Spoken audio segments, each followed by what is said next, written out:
once again. Hello, it's Jimmy here at O'Reilly's. Got here to look at a Focus ST diesel. Okay, so I'm inside the vehicle now. There doesn't seem to be any lights on, but what he's saying is happening is the vehicle's trying to regen every hour at least. Basically, it'll do a regen and then 10 minutes later it'll do another regen. And then, so every journey he does, sorry, not an hour, yeah, 10 minutes, he said every 10 minutes or so you'll hear it doing a regen. And the miles per gallon has dropped considerably, he says. So he's getting around about 320 miles to a tank, where he says he used to be able to get around about 500. So he's had it at a garage 5 or 6 times. He's had multiple oil changes, DPF regens, lambda sensors replaced, and DPF pressure sensors have been replaced. Just going to set up a diagnostic scan. Manual gearbox. Okay, so we're just going to scan the vehicle.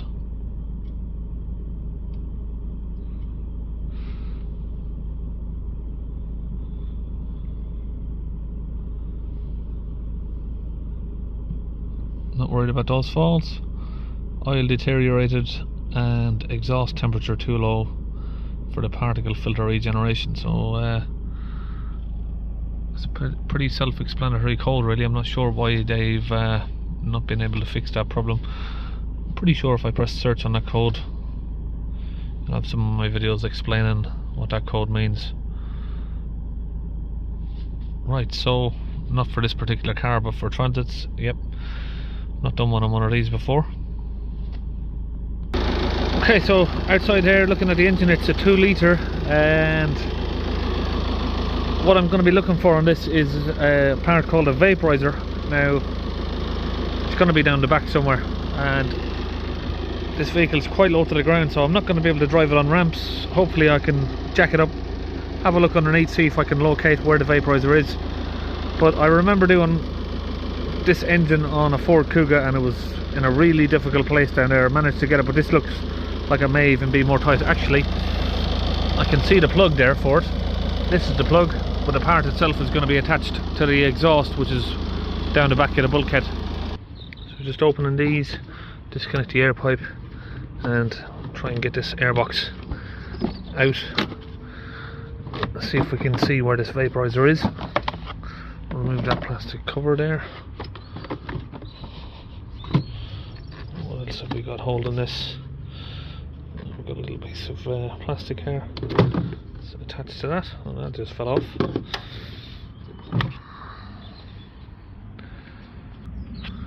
Okay, so this is the power supply for the vaporizer.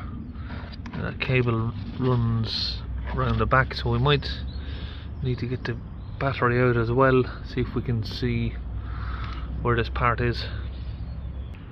Okay, I've got the airbox out, the battery out, and if we come down here, just over there, that's your vaporizer unit there. That's going to be blocked and we need to get that removed. Okay, so I've just used some gas there to redden it up.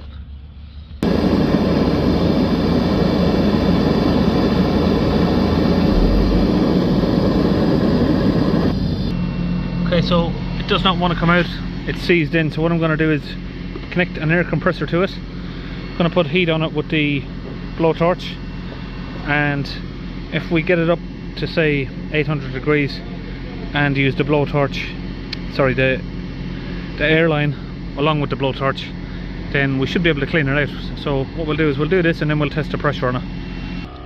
Okay, so that seems to have worked now because we're getting clear flow going straight through the vaporizer. We'll get a gauge on there just to confirm that. Okay, I've got a Medivac gauge here. I've got that connected down there straight to the vaporizer.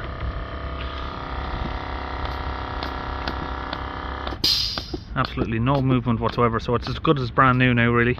That's the only issue that you usually get on these. Of course you can get a glow plug issue on them, but this is the main issue, is a blockage. So before, that gauge would have been reaching up to say 20 psi, and now we've got it clear. What would have liked to just replace it, but it is not coming out, and to remove it you're going to have to maybe take off the complete exhaust, drop subframe maybe to take it all out. Okay, so now I've put it all back together here, and I'm not sure if we went through it at the start, but the live data shows 32 millibars at idle and around about 250 at 3000 RPM. So to be safe, we're going to clean the DPF rather than setting off a regen, and we're going to go under the car to do that. Okay, so what I've done here is I've removed the tube that goes into the DPF from the pressure sensor there. We've filled it with our DPF cleaning fluid. You can see there it foams up and expands everywhere into the DPF. I'll let that sit for 5 minutes. Okay, so now I'm back in the car, and you can see that this code here, engine exhaust temperature too low for the particle filter regeneration. That's because that vaporizer was blocked, and it's not sending fuel into the DPF to get it heated up. The DPF sits way down the middle of the car here on these, and it needs the vaporizer to increase the temperature by spraying fuel in there. So now I'm going to get a few items up on live data. Differential pressure, have a look at the soot, and exhaust temperature.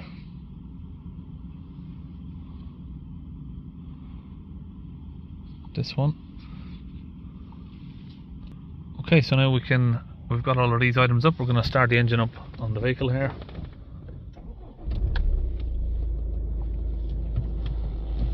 Let it idle for a minute. Give it a couple of revs. Now we've got the DPF pressure up live here, so we'll hold the revs up at round about 3000 RPM.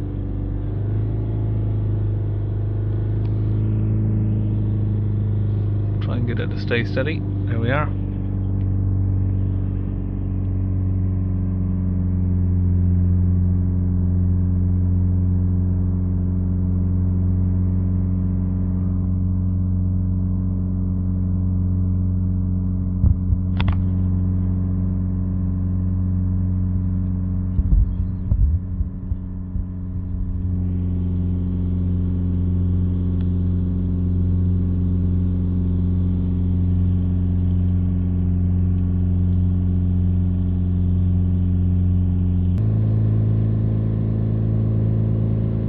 See a lot of vapour like that coming from the exhaust.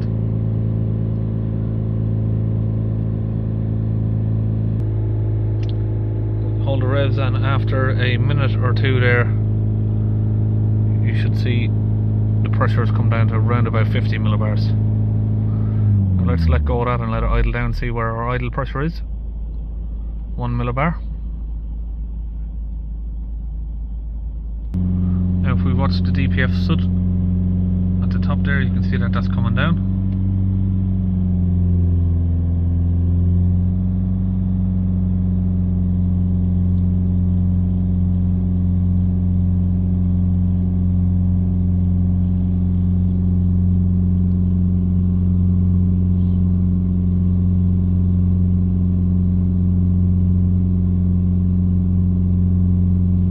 So now that the pressure is down to a safe level, we're going to go to special functions, power control module, reset the particle filter learned values.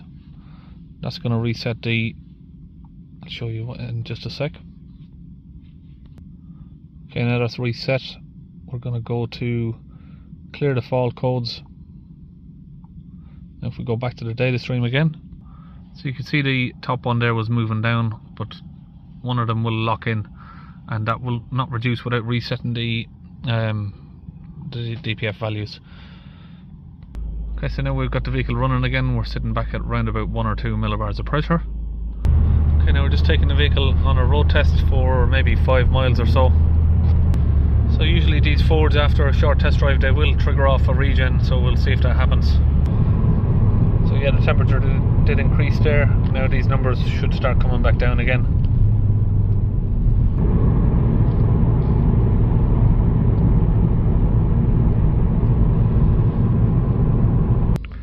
Okay, now back from a test drive, check the fault codes that they're all clear.